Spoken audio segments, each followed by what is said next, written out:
Le 28 octobre dernier, un incendie a ravagé 8 locaux commerciaux à la marina de Saint-François. Alerte sur les bouches à incendie. Le réseau est totalement défaillant, voire pire. Moins de 30% des hydrants sont disponibles. Conséquence, le SDIS fonctionne en mode dégradé. Pour assurer sa mission, l'achat de nouveaux matériels plus puissants est indispensable. 16 millions d'euros qui devraient être financés par le SMGEAG. L'enquête d'Erich Stimfling. Le 28 octobre dernier, un incendie a ravagé 8 locaux commerciaux à la marina de Saint-François. Par chance, aucune victime, juste des dégâts matériels. Si la cause du sinistre reste encore à déterminer, sa propagation en revanche s'explique par des bouches à incendie non alimentées ou défectueuses. Un cas de figure malheureusement trop fréquent en Guadeloupe. Sur les 4287 points d'eau incendie recensés en Grande Terre et en Basse Terre, 1026 sont hors service et 1988 ne sont pas aux normes, soit un taux de disponibilité de 29,5%. Un taux qui peut s'effondrer à 20 voire 15% en fonction des tours d'eau du SMGEAG. Face à cette situation, le service départemental d'incendie et de secours avoue fonctionner en mode dégradé. Il tente néanmoins de s'adapter grâce à l'achat de nouveaux équipements plus puissants. Pour un feu classique en général, on fait partir un fourgon tel que celui-ci. Mais maintenant, comme on ne sait pas l'incertitude de la défense incendie, on est obligé de faire partir ce fourgon, plus encore donc le camion qui citerne dans capacité. Ces camions peuvent embarquer jusqu'à 30 mètres cubes d'eau. Le SDIS en possède 2 qui sont pour l'heure positionnés à Dotémar. En réalité, il en faudrait un dans chaque centre de secours, soit 15 engins supplémentaires. Il faudrait également ajouter 10 motopompes remorquables capables de suppléer des hydrants défectueux. Mais attention, difficulté supplémentaire, il vaut mieux éviter de pomper de l'eau de mer. C'est la même pompe qui est sur les fourgons. Et donc le corps de la pompe, il est en bronze. Mais comme vous voyez, il y a tout ça c'est pas en bronze, tout ça. Donc dès qu'on passe de l'eau de mer, certes, la pompe va tenir, mais tout le reste, il faudra le changer au moment. Ça veut dire qu'on fragilise le reste du matériel ? Voilà, tout à fait. C'est trop agressif ? Voilà, trop agressif. Même si on rince.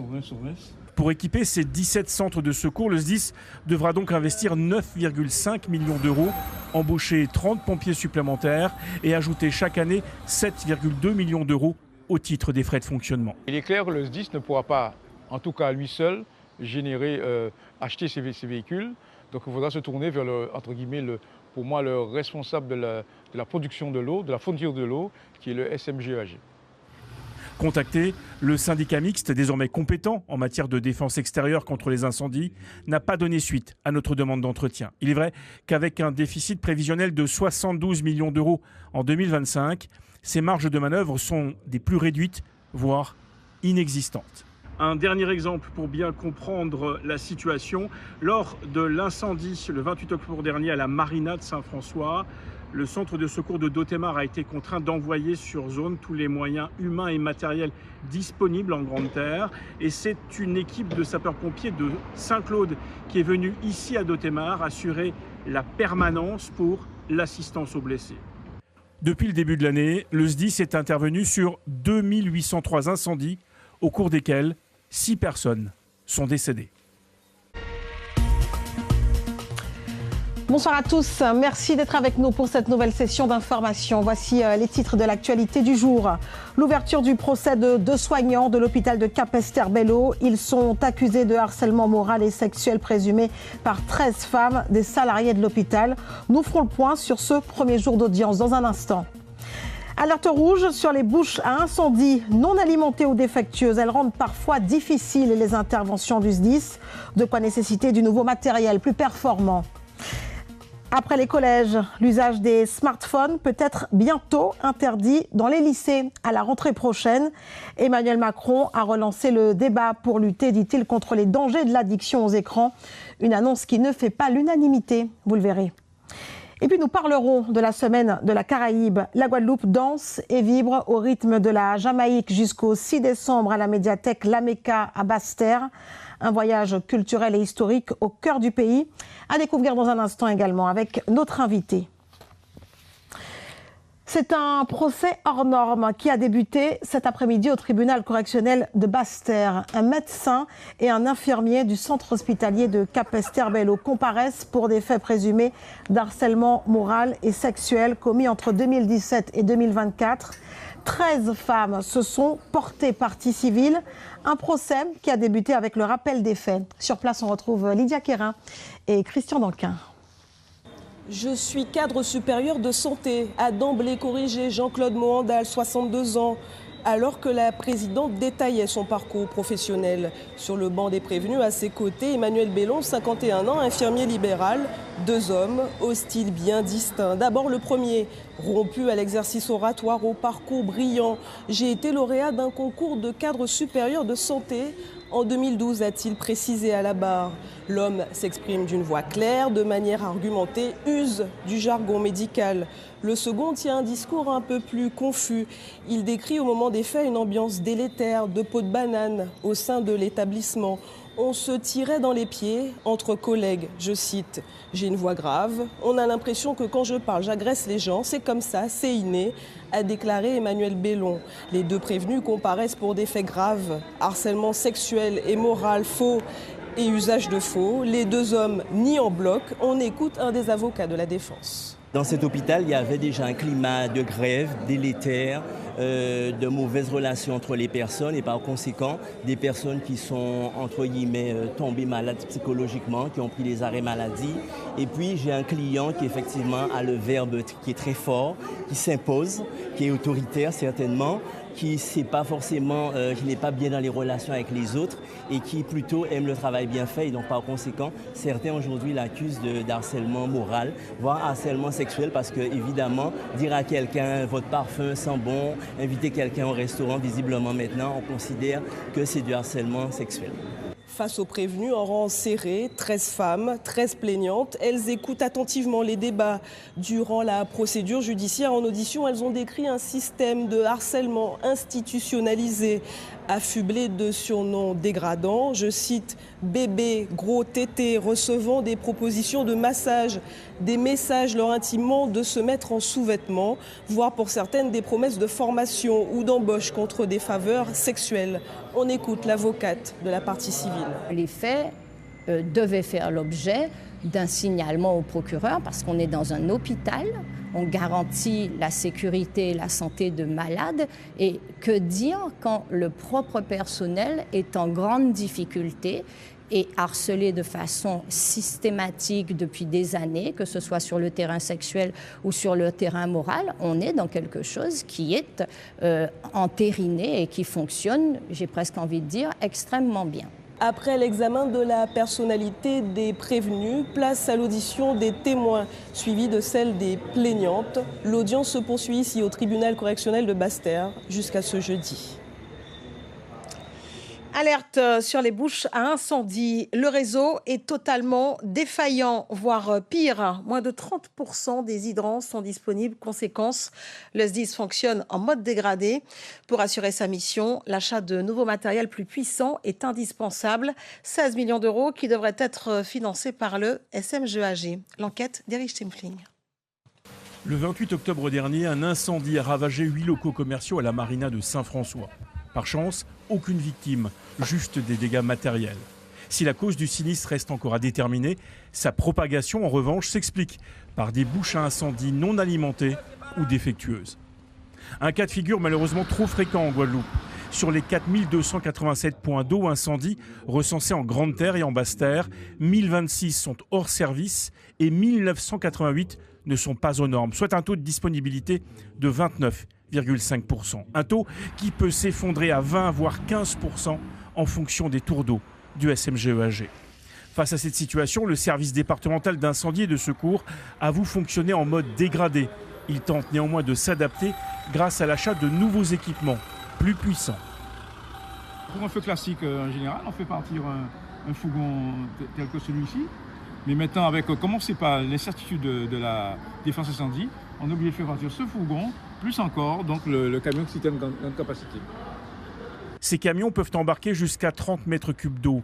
Le SDIS en possède 2 qui sont pour l'heure positionnés à Dotemar. En réalité, il en faudrait un dans chaque centre de secours, soit 15 engins supplémentaires. Il faudrait également ajouter 10 motopompes remorquables capables de suppléer des hydrants défectueux. Mais attention, difficulté supplémentaire, il vaut mieux éviter de pomper de l'eau de mer. C'est la même pompe qui est sur les fourgons. Et donc le corps de la pompe, il est en bronze. Mais comme vous voyez, il y a tout ça, ça c'est pas en bronze, tout ça. Donc dès qu'on passe de l'eau de mer, certes, la pompe va tenir, mais tout le reste, il faudra le changer au moment. Ça veut dire qu'on fragilise le reste du matériel? Voilà, tout à fait. C'est trop agressif. Voilà, trop agressif. Même si on rince. Pour équiper ces 17 centres de secours, le SDIS devra donc investir 9,5 millions d'euros, embaucher 30 pompiers supplémentaires et ajouter chaque année 7,2 millions d'euros au titre des frais de fonctionnement. Il est clair que le SDIS ne pourra pas, en tout cas lui seul, acheter ces véhicules. Donc il faudra se tourner vers, pour moi, le responsable de la production de l'eau, de la fourniture de l'eau, qui est le SMGAG. Contacté, le syndicat mixte, désormais compétent en matière de défense extérieure contre les incendies, n'a pas donné suite à notre demande d'entretien. Il est vrai qu'avec un déficit prévisionnel de 72 millions d'euros en 2025, ces marges de manœuvre sont des plus réduites, voire inexistantes. Un dernier exemple pour bien comprendre la situation. Lors de l'incendie le 28 octobre dernier à la marina de Saint-François, le centre de secours de Dotemar a été contraint d'envoyer sur zone tous les moyens humains et matériels disponibles en Grande Terre. Et c'est une équipe de sapeurs-pompiers de Saint-Claude qui est venue ici à Dotemar assurer la permanence pour l'assistance aux blessés. Depuis le début de l'année, le SDIS est intervenu sur 2803 incendies, au cours desquels 6 personnes sont décédées. Le portable a bientôt interdit au lycée. C'est la mesure envisagée par Emmanuel Macron à la rentrée prochaine afin d'améliorer entre autres la concentration des élèves. En Guadeloupe, élèves, enseignants et parents réagissent entre les pour et les contre. Reportage Ludivine Gueulet, Rémi de France. À l'entrée des établissements, dans les cours, le téléphone est partout. Un compagnon du quotidien qui aujourd'hui ne quitte plus les mains des lycéens. On utilise beaucoup nos téléphones au lycée pour les devoirs. Même en cours, certains professeurs nous demandent de faire des quiz ou quoi sur Internet, donc on a besoin de nos téléphones. J'ai pu faire tout, je parle avec mes amis, ma famille, je travaille, je fais tout en même temps. 91% des adolescents français possèdent actuellement un smartphone. Une habitude que pourrait remettre en cause la proposition d'Emmanuel Macron d'interdire l'usage des portables au lycée. Ce serait une bonne mesure, mais est-ce qu'on va respecter? Je pense pas, parce que on va quand même l'utiliser. Peut-être en cachette, mais on va quand même l'utiliser. Parfois, le portable, ça peut être un échappatoire pour se sentir moins seul. Après, imaginons que je termine à 10h30 alors que de base, je termine à 12h30.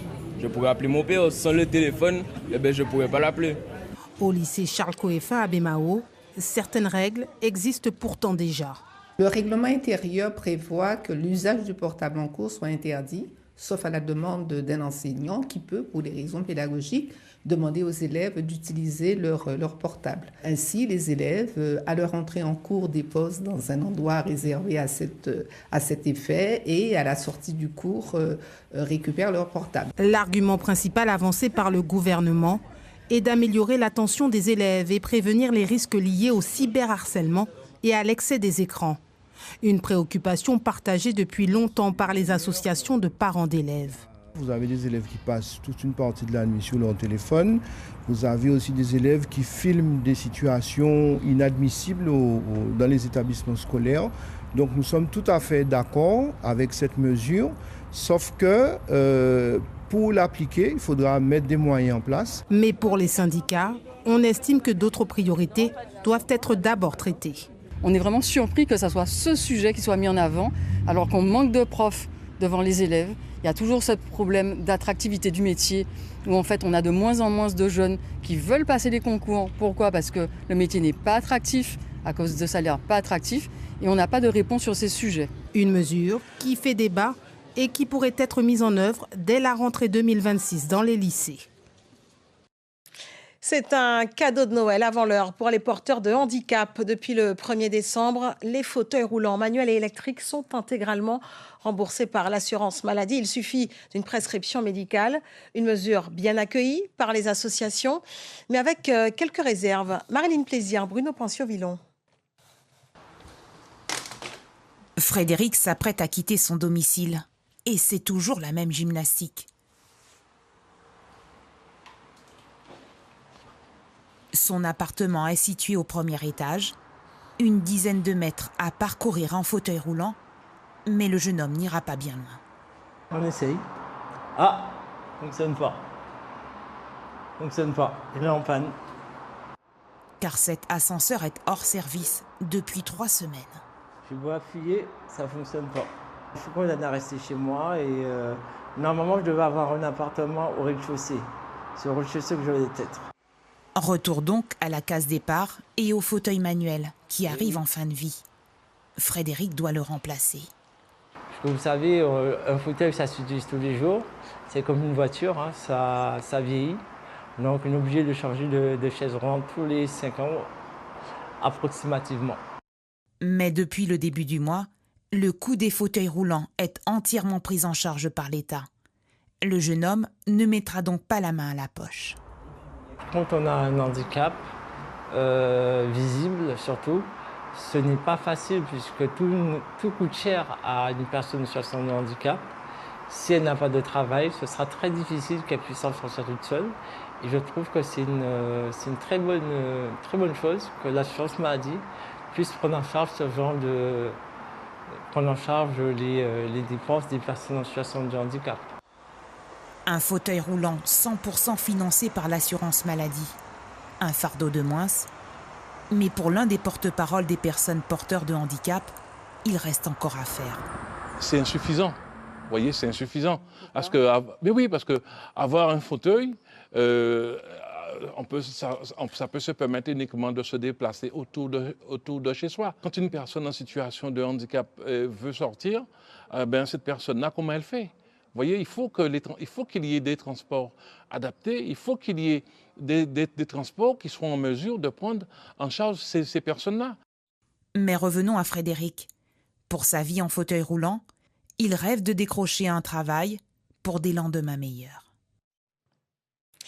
Du 2 au 6 décembre, la médiathèque Caraïbe La Mecca à Basse-Terre propose aux visiteurs de vivre au rythme de la Jamaïque, la plus grande île anglophone de la Caraïbe.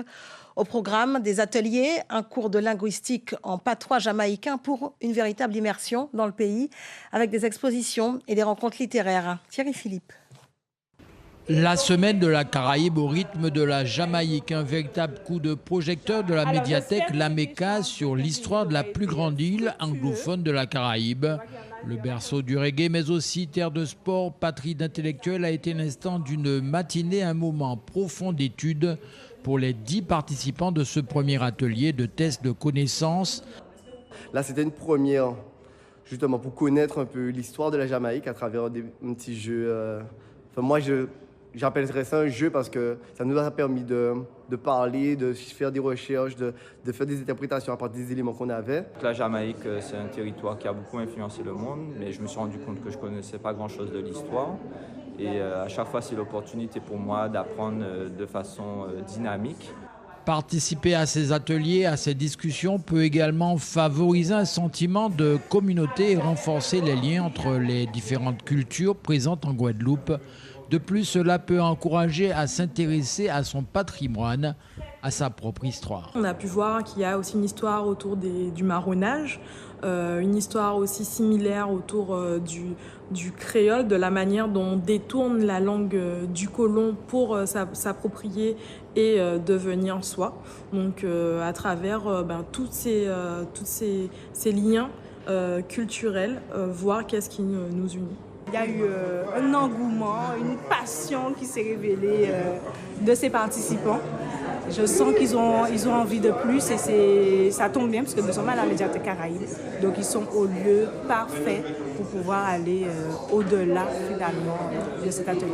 Une belle initiative qui met en lumière les dynamiques culturelles caribéennes.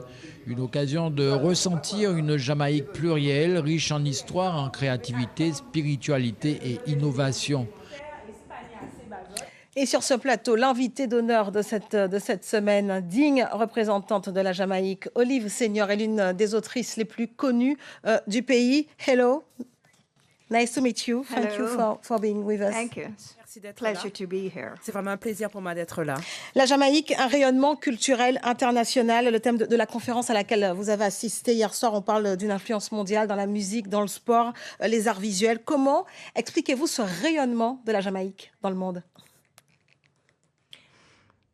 I Je pense que je peux expliquer cela tout simplement parce que le psychique de la Jamaïque est vraiment enraciné vers la résistance, vers la rébellion. Tout ce status quo que toute la vie nous a menés, ça fait partie de qui nous sommes historiquement parlant.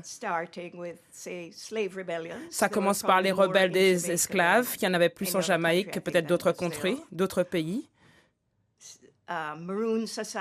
La société des marrons, des nègres marrons que nous avons, qui ce sont des esclaves qui se sont rebellés et installés dans les montagnes. L'immigration également, la migration, je devrais dire. On ne pense pas en migration en tant que rebelle ou de rébellion, mais certainement l'autorité est vraiment contre pour tous les Américains qui s'en vont, qui vont partir pour le Canada. Ils sont allés quand même. Et vous êtes l'une des porte-paroles de cette culture jamaïcaine, mais pas seulement, puisque vous racontez aussi la Caraïbe à travers vos ouvrages, notamment ceux traduits en français, Éclairs de chaleur et autres nouvelles et zigzags. Quel est votre parti pris, cette vision de la Caraïbe que vous souhaitez montrer au monde?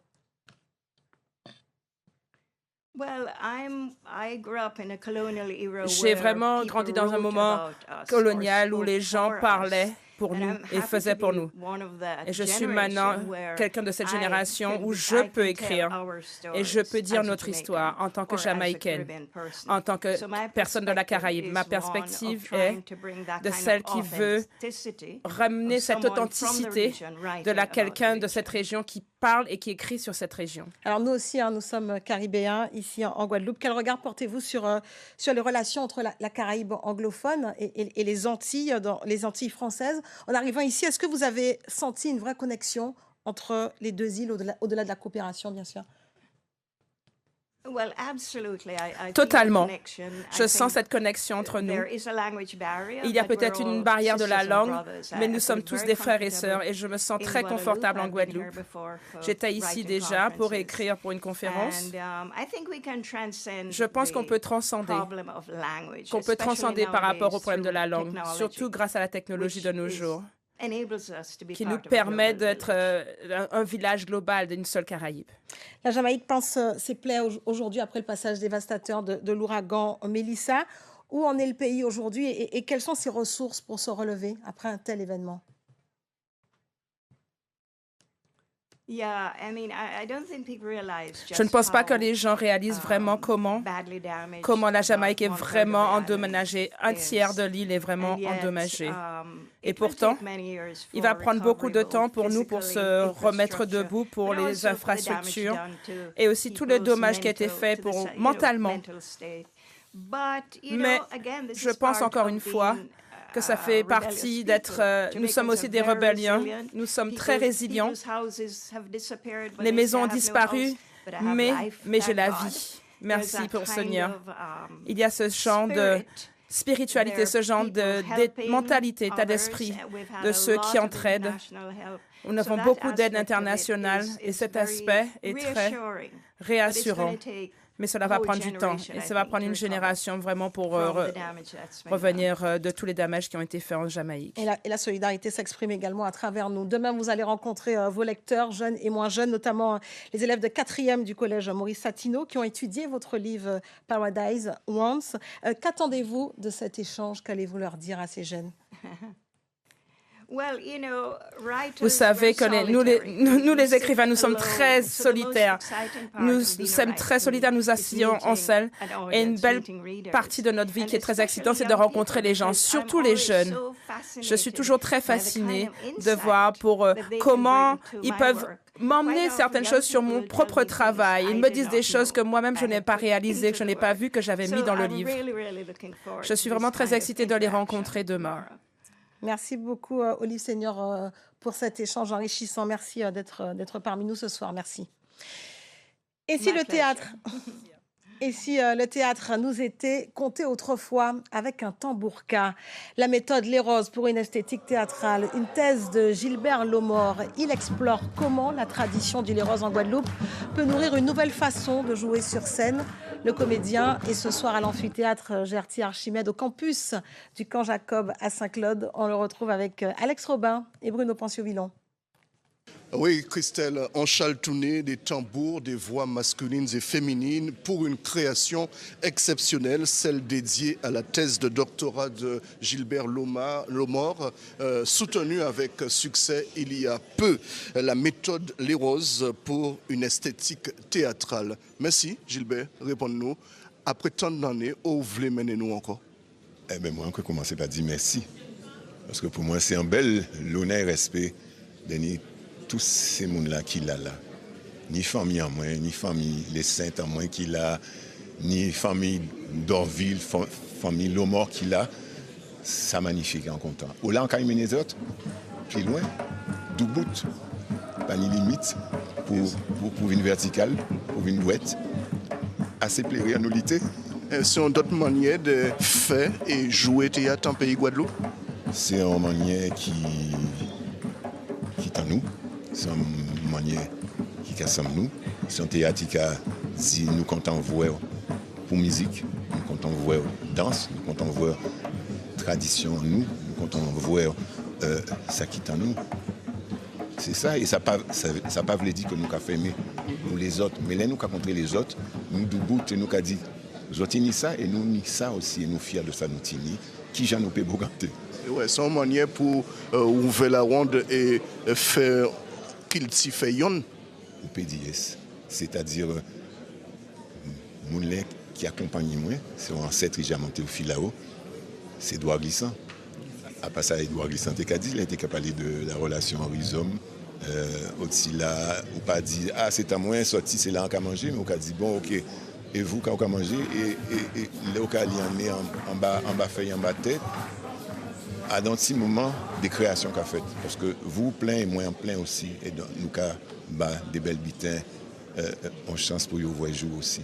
Et pour tout ça, on a dit merci à dans le journal La Guadeloupe Première au soir là. Merci Gilbert Lomor. On connaissait le comédien, le créateur. Aujourd'hui, désormais, il faudra dire Docteur Lomor. Merci. Merci beaucoup. Merci. Merci Alex. Et attention, l'archipel reste en jaune ce soir pour fortes pluies et orages. Le mauvais temps devrait perdurer jusqu'à la matinée de demain. Selon les prévisionnistes de Météo France, des lignes d'averses vont traverser l'archipel encore cette nuit. Soyez donc prudents. L'information revient demain, 5h la matinale Florence Péroumal, 13h Edigo Lapcan. Nous on se retrouve dès 19h pour les titres de l'édition régionale. Restez avec nous. Claude Danican, Kaivazot, journal en créole. Merci de votre fidélité. Très belle soirée. À demain.